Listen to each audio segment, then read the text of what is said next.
Kami bersyukur kepadamu Bapa, sebab Engkau sudah ada di tengah-tengah kami. Sesuatu sedang terjadi atas kami. Dimanapun kami berada, saat ini Engkau sudah menyiapkan sesuatu untuk kami. Bapa, urapi kami, buat kami menangkap setiap apa yang Kau mau beritahukan pada sore hari ini. Dan kami percaya Tuhan, sesuatu yang ilahi, yang datang dari kerajaan Allah sendiri, yang akan berbicara kepada kami. Roh-Mu bekerja tanpa batas. Tidak ada yang dapat menghalangi apapun juga Tuhan. Engkau yang mau bekerja, baik kami yang ada di tempat ini, maupun kami yang menyaksikan, mendengarkan streaming. Kami percaya kami diberkati oleh kehadiran-Mu, oleh pernyataan-Mu, dan oleh puji-pujian yang boleh kami naikkan. Semua pekerjaan daripada Roh-Mu sendiri Tuhan, yang akan terus menuntun kami, untuk kami semakin masuk di dalam kedalaman-Mu. Turunkan atas kami sore hari ini Tuhan, hikmat, wahyu, dan pengertian yang daripada-Mu. Terima kasih Bapa. Dalam nama Tuhan Yesus, mari sama-sama kita katakan amin. Shalom saudara-saudara, baik saudara yang di sini maupun yang streaming. Hari-hari ini mungkin kita sedang menghadapi hal-hal yang sama ya, di mana-mana bahkan seluruh dunia sama. Tapi saya membaca satu penyampaian dari seorang hamba Tuhan yang mengatakan begini. Winners do not do different things, they do things differently. Jadi artinya kita orang-orang yang menang, bahkan kita lebih dari pemenang. Kita tuh tidak menghadapi hal yang berbeda dengan orang lain, sama yang kita hadapi. Tetapi persoalannya adalah kita sebagai orang-orang yang menang dan kita adalah orang-orang yang lebih dari pemenang, kita akan punya cara yang berbeda untuk menghadapi apa yang sedang terjadi ini. Saudara-saudara, minggu lalu Pak Gideon menyampaikan tentang imannya. Masih ingat ya, bahwa kita hidup itu dengan iman kepada iman. Kalau sekarang kita dengan orang-orang dunia akan menjadi berbeda. Cara bagaimana menyikapinya, sebenarnya apa perbedaannya? Saya ingin kita sama-sama membuka dari 2 Korintus 5 ayatnya yang ke-7.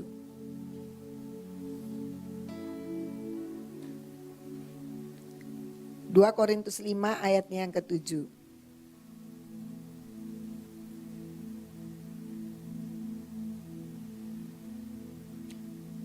Dikatakan demikian, sebab hidup kami ini adalah hidup karena percaya, bukan karena melihat.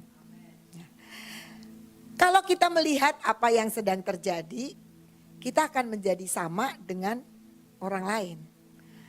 Tapi ternyata hidup kita ini sebenarnya karena kita percaya.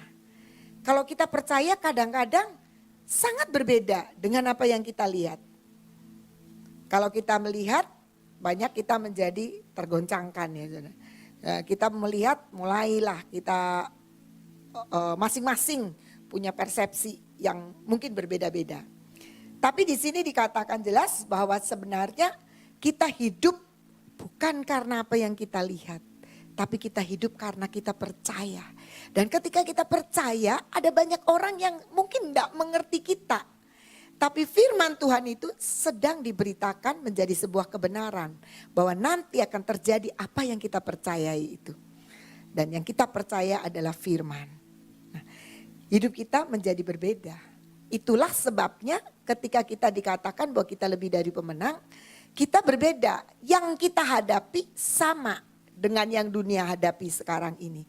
Tetapi reaksi kita, respon kita, sikap hidup kita itu yang berbeda. Mungkin tetangga kita akan bilang, kamu aneh.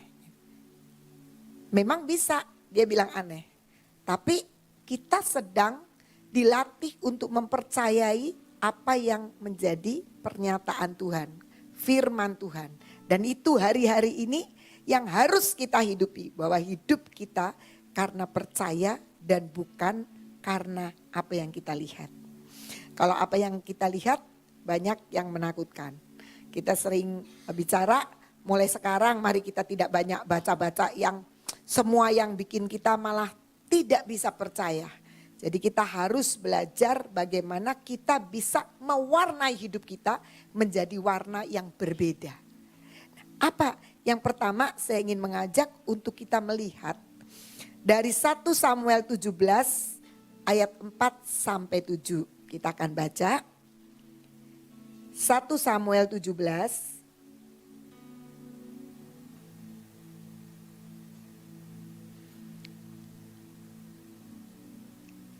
ayat 4 sampai 7. Dikatakan demikian, ini cerita Goliat ya.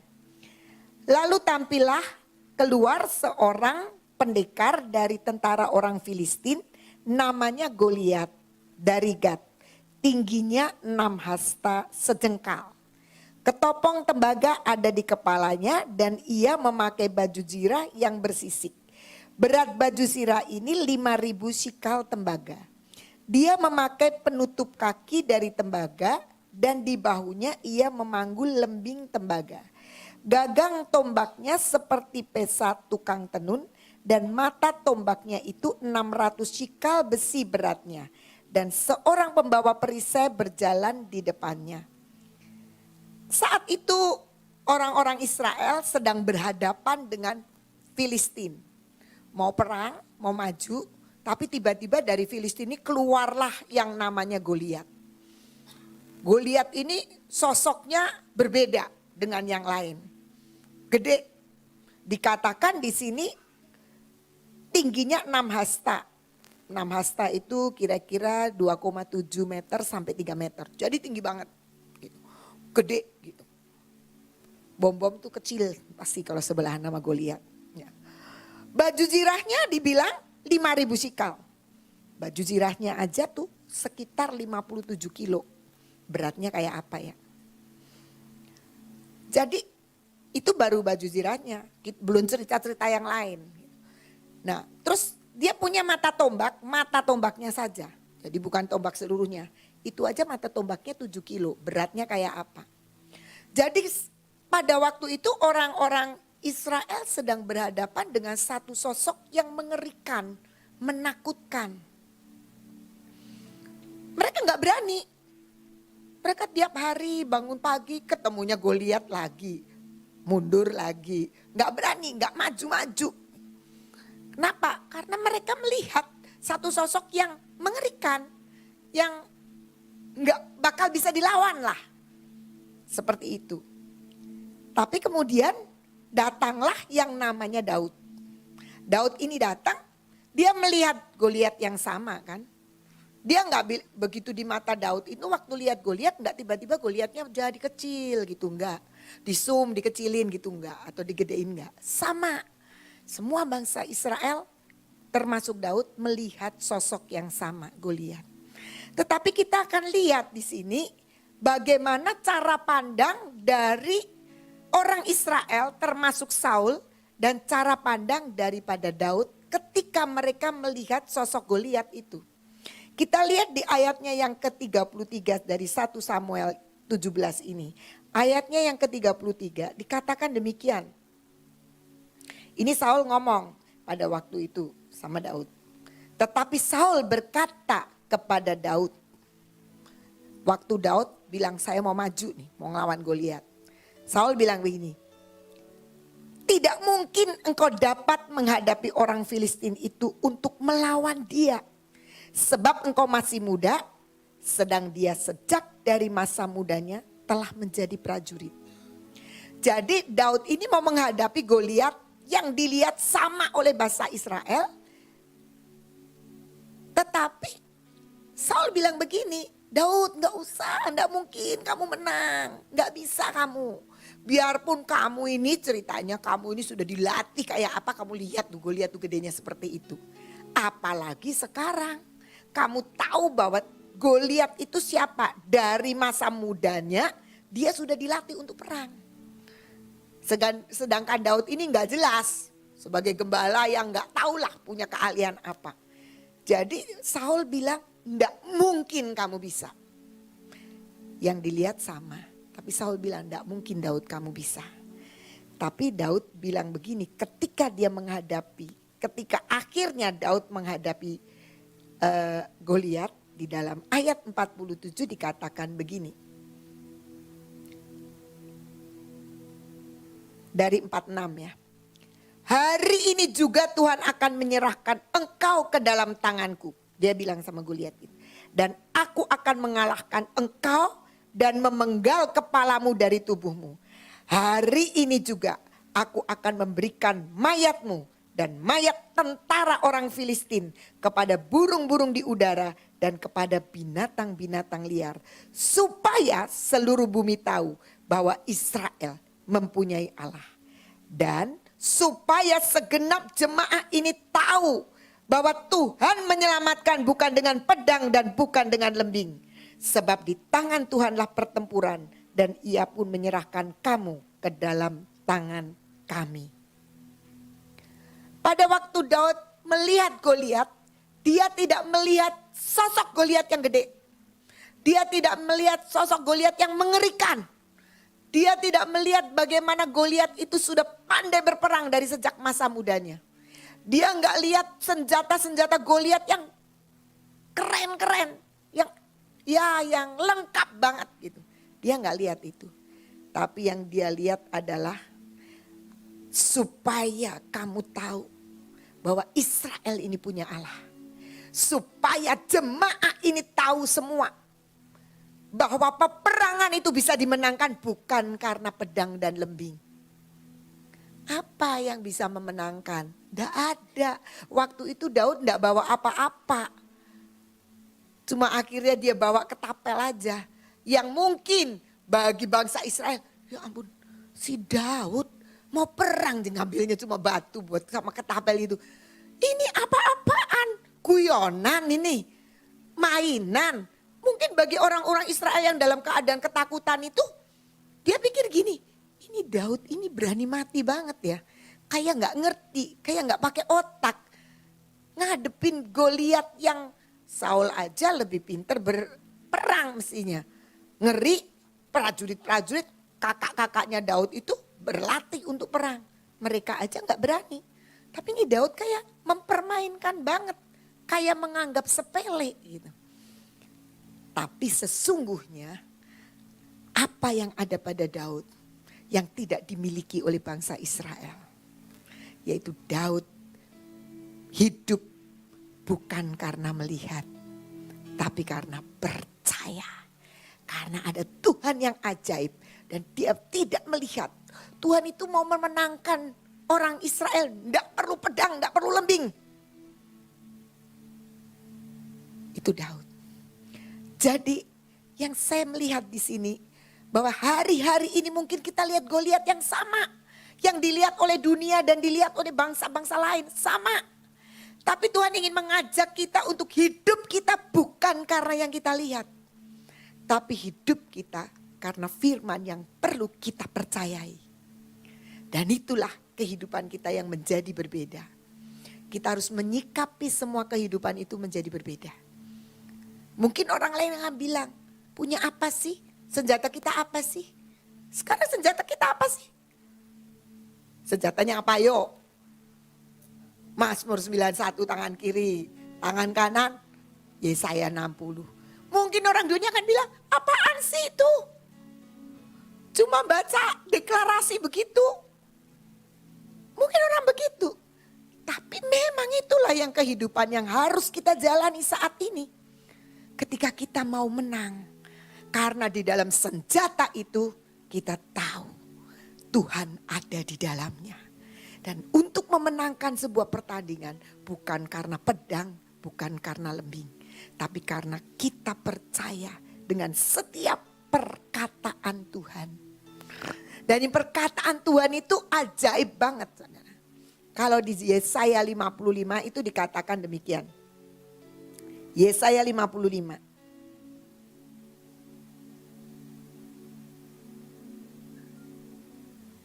Mulai ayatnya yang ke-8 ya. Ayatnya ke-10. Yesaya 55 ayat ke-10. Sebab seperti hujan dan salju turun dari langit dan tidak kembali ke situ, melainkan mengairi bumi, membuatnya subur dan menumbuhkan tumbuh-tumbuhan, memberikan benih kepada penabur dan roti kepada orang yang mau makan. Demikianlah firmanku yang keluar dari mulutku.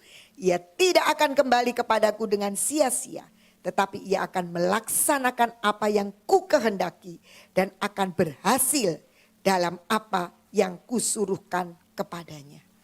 Jadi firman yang dikatakan sebagai senjata kita di tangan kiri dan di tangan kanan itu turun dari surga seperti hujan dan salju yang tidak mungkin akan kembali ke langit lagi, udah turun. Dan dia akan mengairi bumi. Dikatakan dia akan membuat subur dan menumbuhkan tumbuh-tumbuhan. Memberikan benih kepada penabur dan roti kepada orang yang mau makan. Apakah pasti itu tuh berhasil? Pasti berhasil. Karena Alkitab mengatakan pasti berhasil. Cuma di sini dikatakan kepada orang yang mau makan. Artinya kepada orang yang mau percaya dengan firman itu pasti jadi. Karena Tuhan kita itu tidak bisa gagal.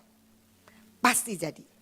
Dan firman-Nya yang turun dari surga, yang dicurahkan atas kita, perkataan-perkataannya itu, dia akan terus kerja sampai berhasil. Sampai dikatakan yang dikehendaki Tuhan itu terlaksana. Dan itu yang akan terjadi. Karena itu sekali lagi, modalnya apa supaya itu bisa terjadi dalam hidup kita? Percaya. Tidak bisa dilihat.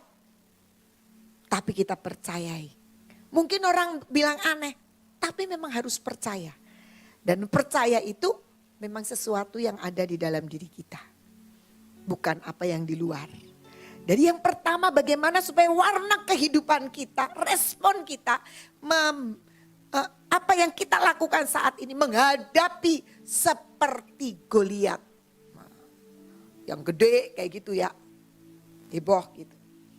Yaitu sikap kita adalah sikap yang percaya. Sikap bukan dari sesuatu yang kita lihat. Tapi lebih dalam lagi dari pribadi Tuhan. Keintiman kita dengan Tuhan. Pengenalan kita dengan Tuhan. Yang akan terus membuktikan bahwa Tuhan itu tidak pernah gagal. Dan dia selalu berhasil dengan apa yang dia lakukan. Mari kita responi hidup saat ini. Saudara-saudara, kalau kan sekarang Ibu Nani suka pesan, udah jangan baca-baca yang bikin kita jadi senewen gitu ya. Karena jauh lebih berharga waktu kita untuk membangun hidup kita supaya kita mempercayai firman Tuhan. Dan kita harus mengingat firman itu turun seperti hujan dan seperti salju. Tidak bisa balik lagi. Tapi itu akan mengerjakan di dalam kita sampai berhasil rencana Tuhan dari setiap perkataan firman itu. Nah, itu yang mesti kita lakukan. Kita hidup bukan seperti Saul. Ngelihat Goliat, enggak mungkin Daud, enggak mungkin.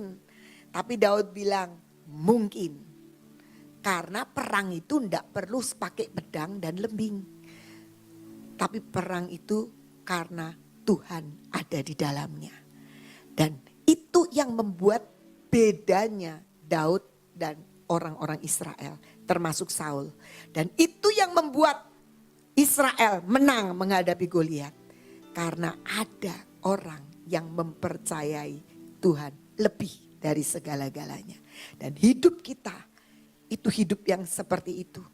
Tuhan sedang membawa masa-masa sekarang ini untuk kita lebih lagi menikmati firman Tuhan. Lebih lagi mengalami bahwa Tuhan kita itu Tuhan yang jauh dan jauh lebih besar, lebih ajaib, lebih luar biasa.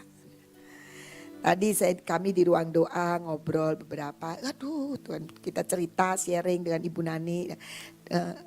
Tuhan itu ajaib banget. Tuhan ajaib banget. Kalau enggak itu pasang LED pasti pagi dia udah ngoceh-ngoceh terus. Bentar ditata PW, bentar di burak-burak tiap hari gitu ya. Nanti PW-nya bisa di bawah panggung. Tapi heran ya, hari ini kita bisa Pak Gideon bisa bebas tuh, mau pasang LED, mau jungkir balik, mau apa boleh gitu. Nah Pak, kita ada di tempat ini PW-nya. Jadi sepertinya tuh nggak direkayasa, nggak didesain loh.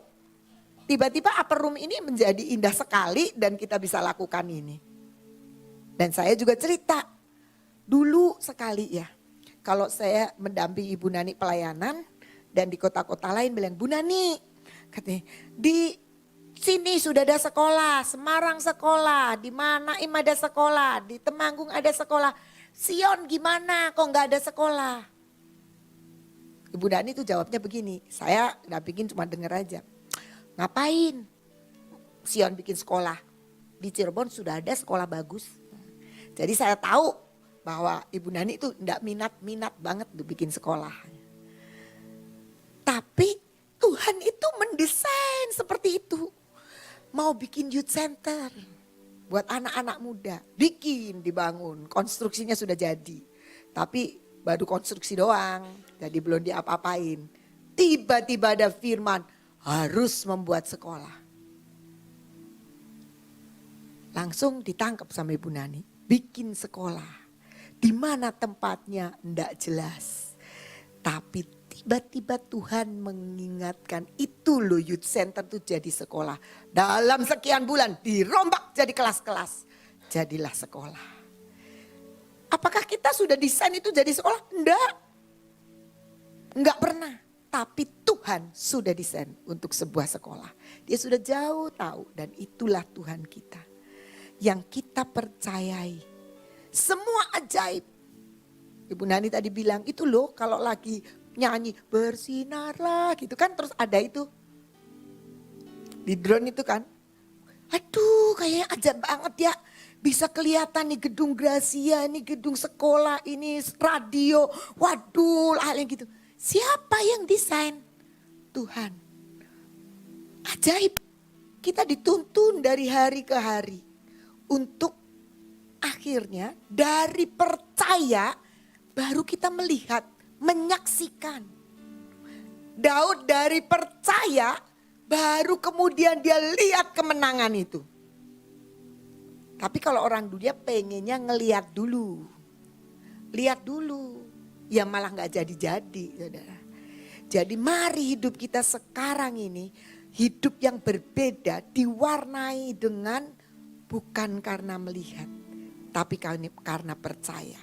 Ketika kita melangkah untuk percaya maka selanjutnya kita akan melihat karya-karya Tuhan yang ajaib. Kebalik ya, kalau orang dunia kan pengen lihat dulu gitu kan. Tapi ternyata cara Tuhan itu beda. Dan Daud bisa lakukan itu.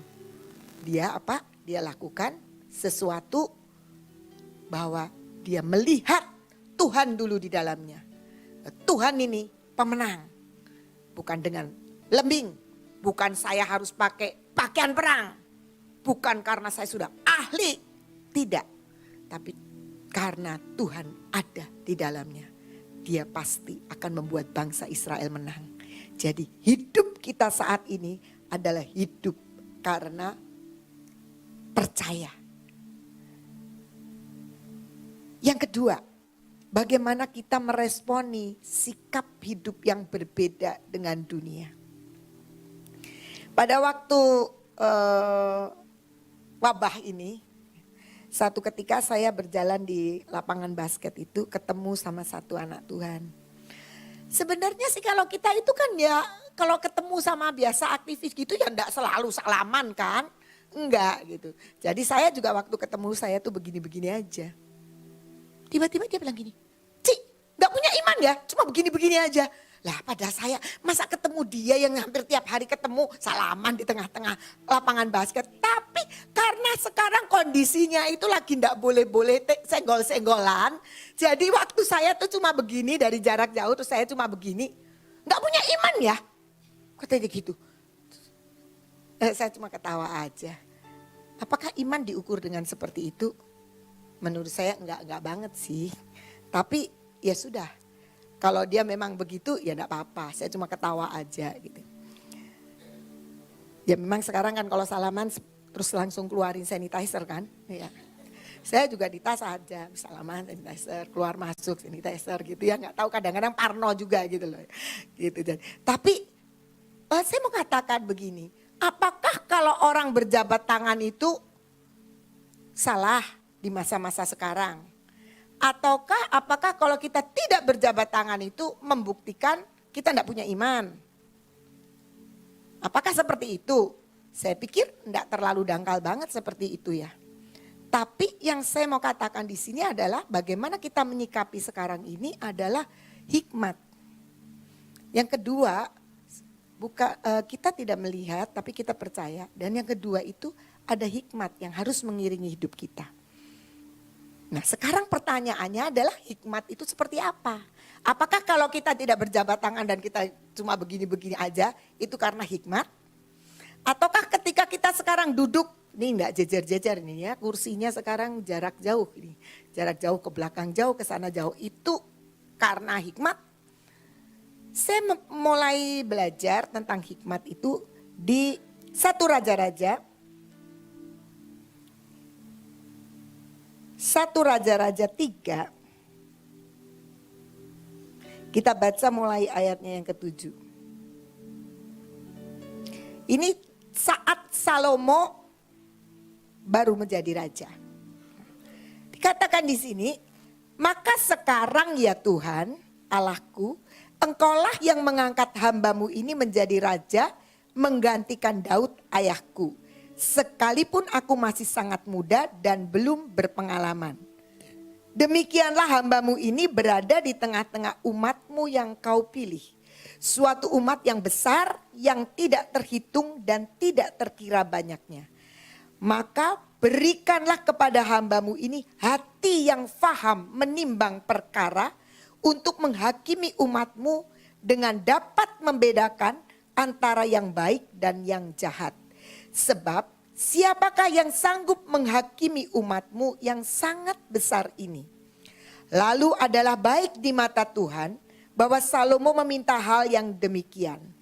Jadi berfirmanlah Allah kepadanya. Oleh karena engkau telah meminta hal yang demikian dan tidak meminta umur panjang atau kekayaan atau nyawa musuhmu, melainkan pengertian untuk memutuskan hukum, maka sesungguhnya aku melakukan sesuai dengan permintaanmu itu. Sesungguhnya aku memberikan kepadamu hati yang penuh hikmat dan pengertian, sehingga sebelum engkau tidak ada seorang pun seperti engkau, dan sesudah engkau takkan bangkit seorang pun seperti engkau. Satu ketika Salomo minta sama Tuhan, ketika Tuhan bilang, kamu mau minta apa? Salomo bilang begini sama Tuhan, Tuhan berikan aku hati yang faham menimbang perkara. Hati yang faham menimbang perkara. Terus Tuhan akhirnya bilang begini, aku melakukan sesuai permintaanmu itu. Sesungguhnya aku memberikan kepadamu hati yang penuh hikmat. Jadi hikmat itu hati yang paham menimbang perkara. Kita seringkali bilang hikmat itu akal budi. Kita itu sebagai orang percaya tuh ya, biarpun orang Kristen ya boleh, percaya sih percaya boleh. Tapi kita kan dikasih akal, kita harus pakai akal. Nah saudara, saya ketika merenungkan ini, akal itu adanya kan di otak. Jadi kita sering berpikir bahwa kita kalau membutuhkan sesuatu, hikmatnya itu pakai otak. Tapi ternyata kalau kita lihat di sini hati. Jadi bukan pakai ini, tapi pakai ini. Itu hikmat. Yang saya dapatkan bahwa hikmat Allah itu adalah yang keluar dari hati. Bukan yang keluar dari pikiran. Sehingga berbedalah hikmat manusia dengan hikmat Allah. Ketika Salomo bilang, Tuhan aku tuh pengen punya hati yang paham. Paham untuk memutuskan sebuah perkara. Dan Tuhan bilang aku kasih hati yang penuh dengan hikmat. Jadi kita itu kalau bilang saya itu perlu hikmat Tuhan. Sebenarnya sesuatu yang lahir dari hati kita. Bukan yang lahir dari pikiran kita. Dan itulah yang membedakan antara hikmat manusia dengan hikmat yang dari Allah. Karena hikmat dari Allah itu sumbernya dari hati kita. Hati yang dipenuhi firman, hati yang dipenuhi dengan semua perkara-perkara kebenaran dan ilahi yang kerajaan Allah.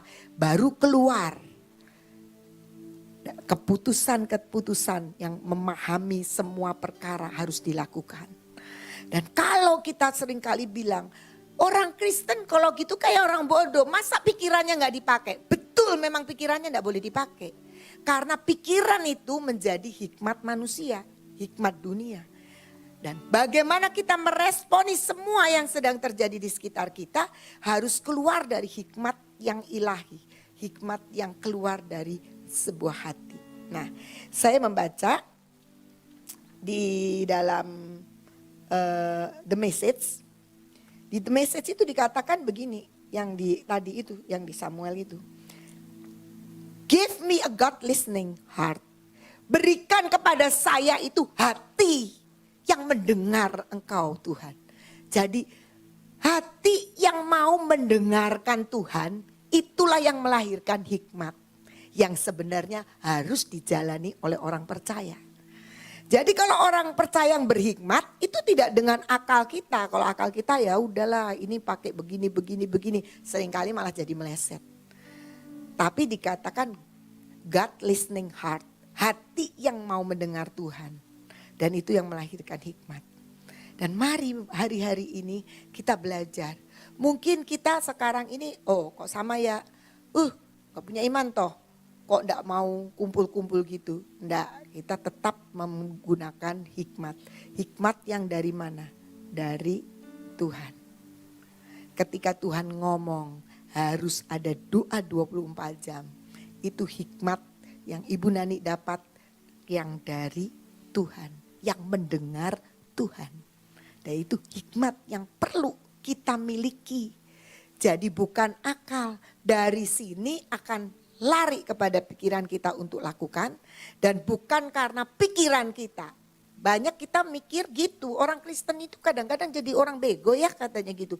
Wong dikasih akal kok gak dipakai. Betul memang gak boleh dipakai. Karena yang harus dipakai adalah hikmat yang keluar dan lahirnya dari hati kita. Dan hati yang dituntun oleh firman Tuhan. Hati yang dituntun oleh suara Tuhan. Hati yang dituntun oleh kerajaan Allah dan kebenarannya yang ada dan keluar dari hati kita. Tadi kita bicara-bicara Mazmur 91. Di Sion ini kan sudah deklarasinya udah berapa lama? Tahun ketiga ini. Sudah tahun ketiga. Sebelum musim-musim Mazmur 91 kita sudah terus bicara. Kata Ibu Nani kita udah nyicil dulu katanya. Ngangsur dulu kan. Ya, kita udah itu. Mungkin kita bikin ganti tahun Mazmur 91 lagi. Masuk tahun 2020 malah dibilang itu senjata kita. Perisai kita ya kata Sofia. Perisai pakai tangan kiri ini pegang perisai. Mazmur 91. Dan ternyata sekarang ini gereja mana yang enggak Mazmur 91? Semua Mazmur 91. Kita sudah nyicil dari dulu ya. Mazmur 91. Kita sudah apal dulu Mazmur 91. Siapa mereka-reka? Hikmat Tuhan yang menuntun dari sebuah firman yang ditaruh di dalam hati. Dimunculkan di dalam sebuah deklarasi. Mari kita meresponi semua ini karena hikmat yang keluar dari hati kita. Yang terus akan membawa kita dalam iman kepada iman. Yang Pak Gideon minggu lalu sudah sampaikan. Yang ketiga, bagaimana kita meresponi hidup ini. Nah, saya membaca satu ayat yang menarik sekali dari bahasa Indonesia masa kini di Hosea 14 ayat 4 bagian C. Dikatakan demikian kalimatnya ya. Ya Tuhan, Engkau mengasihani orang-orang yang tidak mempunyai siapapun yang dapat mereka andalkan. Dikatakan begini, Ya Tuhan, Engkau mengasihani orang-orang yang tidak mempunyai siapapun yang dapat mereka andalkan. Ternyata tuntunan Tuhan dalam hidup kita itu selalu membawa supaya kita mengandalkan Dia. Sampai kita tuh enggak punya tempat untuk berpegang. Coba sekarang bayangin dengan sekarang ini wabah ini. Orang itu banyak yang enggak ngerti mau berbuat apa gitu loh. Yang dipegang itu enggak ada. Memang tidak ada kecuali Tuhan. Tetapi karena itu maka larilah kepada Tuhan. Sekarang banyak orang-orang bertobat ya.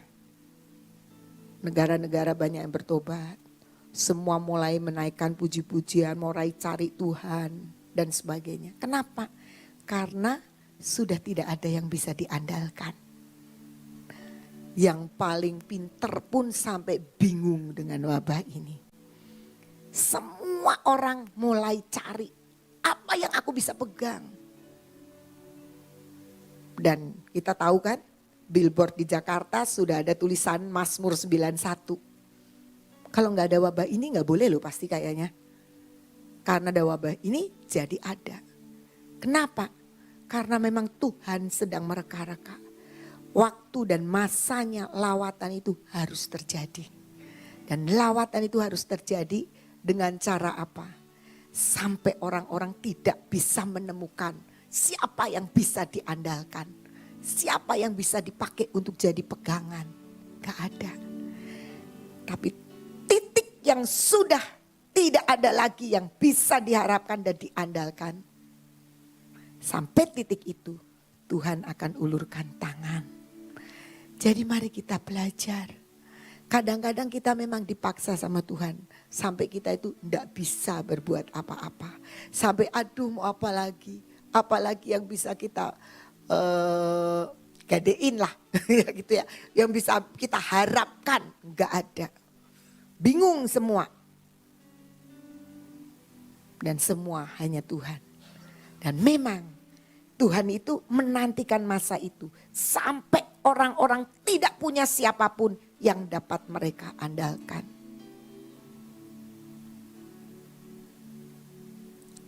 Saya melihat di grup teman-teman saya, teman-teman kuliah saya. Karena kemarin ada salah satu teman saya yang dipanggil pulang Tuhan karena kena wabah ini. Sangat cepat, sangat cepat. Masuk di grup kira-kira jam 10, setengah 11. Dan kami semua bilang, saya mendoakan. Terakhir ada teman saya jam 12 siang, mungkin dia baru baca dan dia bilang, kami berdoa buat kamu. Istrinya sudah bilang, sudah dibawa pulang. Cepat sekali. Dan sejak itu yang ada di grup adalah doa-doa. Berharap, doa, dan macam-macam semuanya yang rohani, saudara. Gak ada yang guyonan lagi. Semua yang rohani. Kenapa? Dan waktu itu memang saya berpikir ini istrinya karena masuk rumah sakit itu cuma 1 malam. Ini istrinya pasti juga akan jadi yang harus diisolasi gitu. Dan ternyata benar. Nah, istrinya, supirnya, anaknya semua dalam keadaan demam. Dan tadi di grup kami semua diajak untuk mendoakan, diajak untuk benar-benar bergumul merebut dia gitu supaya bisa disembuhkan. Saudara, ketika sudah tidak ada yang bisa diandalkan, semua jadi serius hidupnya. Semua jadi mencari siapa yang bisa diharapkan. Cuma Tuhan. Cuma Tuhan. Dan itu hidup kita yang harus saat ini kita mengerti. Jangan sampai dipepet, saudara. Jangan sampai dipepet, sampai kita kudu mengandalkan Tuhan. Mari kita sekarang sudah responi bahwa memang Tuhan itu satu-satunya yang bisa kita andalkan. Satu-satunya yang bisa kita harapkan. Pertolongan cuma dari Dia. Tidak ada yang lain. Kalau kita setiap hari harus diingatkan untuk kita deklarasi. Mari kita cari, kita deklarasi, kita percaya itu firman Tuhan. Kita percaya itu sebagai kebenaran yang bisa menghidupi. Kok gampang ya cuma begitu saja. Sebenarnya nggak gampang juga saudara. Karena kalau sudah tiap hari itu apal saudara. Sudah apal tuh tidak menikmati lagi. Wow gitu apalah sudah begini-begini. Tapi kalau kita mempercayai sekali maka kita akan terima luar biasa efek dari setiap deklarasi dan iman kita.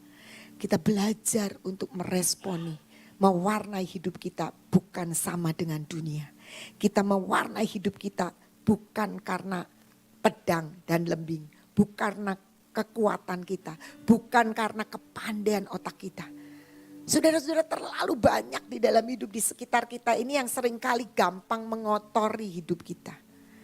Tapi saya percaya kita kembali kepada apa yang Tuhan sudah siapkan buat kita, maka kita akan melihat hal-hal yang ajaib. Kalau kita mau lihat sekarang ini repot saudara. Nggak usah cerita yang lain-lain. Sekolah aja repot. Kalau saya sih nggak repot. Yang repot tuh guru-guru. Nah, guru-guru pernah teriak sama saya. Miss, saya dapat WA 2000. Ya anak-anak, mending kalau anak-anak yang nanya, mamahnya ikut nanya. Nanyanya dijawab. Nanya lagi, besoknya nanya lagi, sampai gurunya kesel gitu. Udah gitu, tahu nggak katanya gitu. Saya ini harus cari uang, tapi sekarang harus ngajarin anak di rumah. Ya memang, sebenarnya kalau anak sekolah itu nitipin anak gitu loh. Jadi harapannya enggak bener-bener supaya anaknya pinter, kadang-kadang nitip anak. Biasanya saya dapat WA gini, Miss tahu nggak Miss? Biasanya kalau saya antar anak, saya bisa kerja. Sekarang anak saya di rumah, saya jadi repot kerjanya. Lah ya memang guru saya enggak repot. Gitu. Kemarin ada yang ngomong lagi.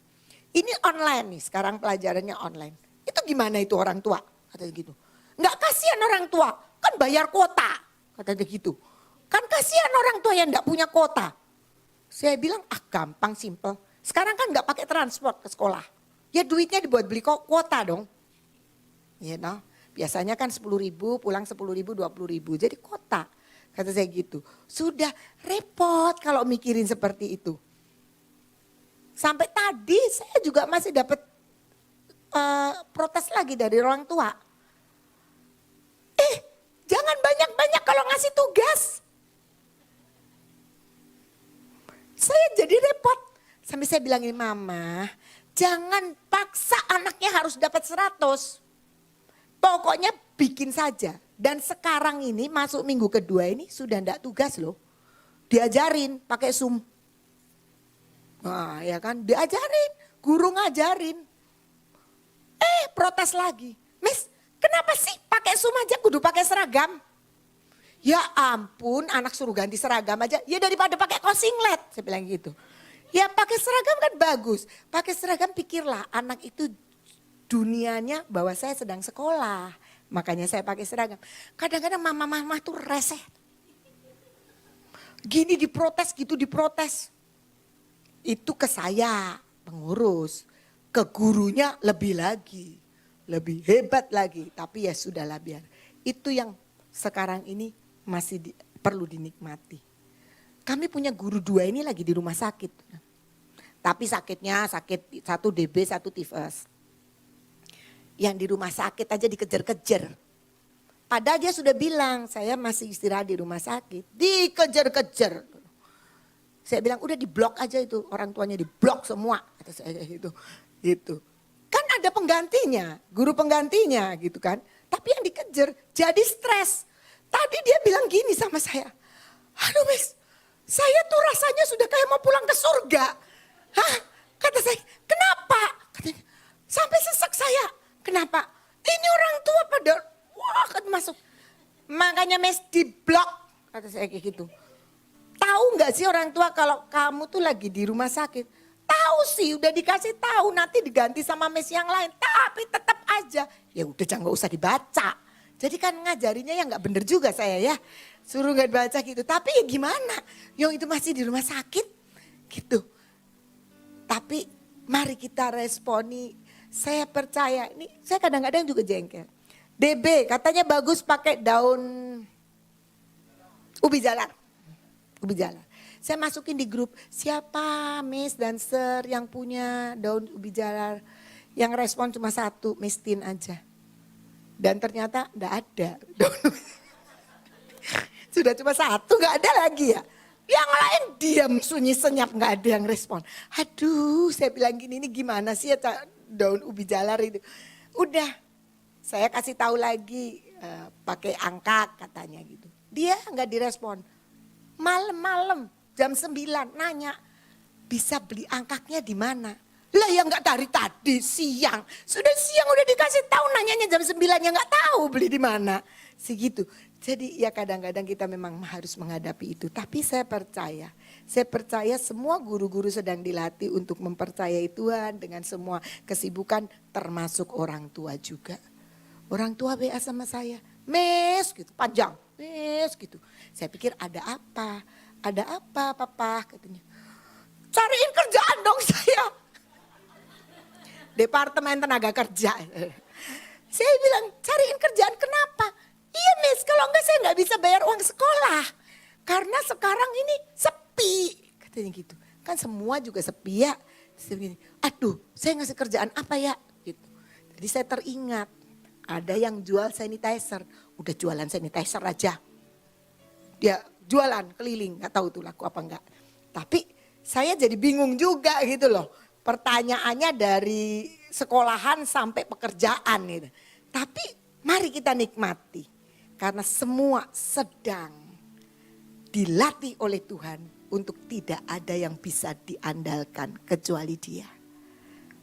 Sampai satu titik semua tidak punya siapapun yang dapat mereka andalkan.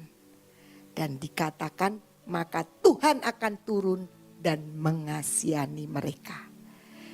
Mari hidup kita terus mengandalkan Tuhan. Siapapun kita perlu Dia.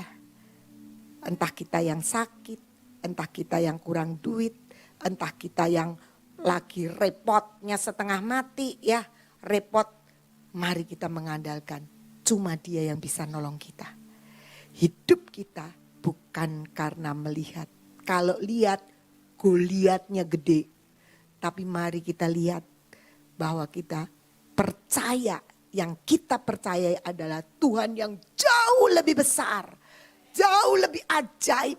Dan Dia akan menuntun kita step by step. Langkah demi langkah. Pada waktunya apa yang kita percayai kita lihat. Yang kita percaya itu dan pasti kita lihat. Karena firman Tuhan mengatakan keselamatan itu sudah dekat. Dan Tuhan bilang aku yang mendekatkannya. Jadi saudara bukan yang lari cari Tuhan. Tuhan kita tuh hebat sekali. Aku yang mendekatkannya. Bagian kita apa? Percaya dengan setiap firman. Bagian kita apa? Mengisi hati kita supaya lahir hikmat.